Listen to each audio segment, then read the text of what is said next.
Well, we're urging the Libyan government to release the Al Jazeera team, the crew of four who were arrested last weekend, um, and also obviously not to maltreat them when they're in their custody. So the United Nations has raised this issue directly with the Libyan authorities.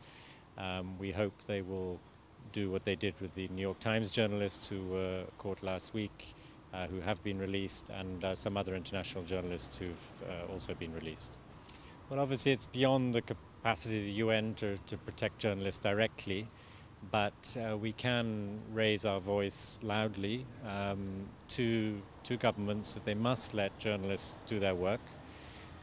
They have to have a very good reason to detain someone. Basically, they should have committed a crime to be detained or arrested, and that's an internationally recognized crime. So we urge all governments in the region, indeed across the world, but particularly in the Middle East, where a lot of journalists are facing harassment at the moment. Yes, the High Commissioner obviously speaks up frequently on behalf of the media. The media should be allowed to operate. Freedom of expression is a fundamental human right. And of course, we all need to know what is going on in situations like Libya today.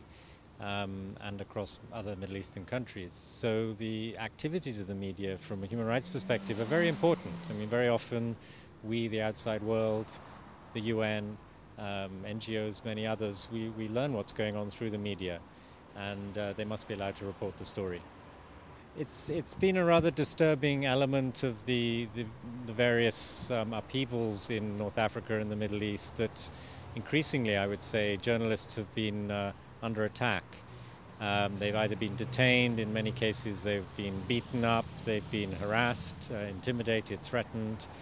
We saw that quite seriously in Egypt during the, before President Mubarak stepped down.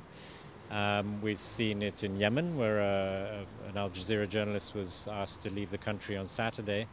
And in Bahrain, journalists have also been harassed. So in quite a few of the countries where there is significant upheaval, journalists are being targeted. And I think because they are telling the story, and some people don't want them to tell the story, but it's very important they are allowed to do so.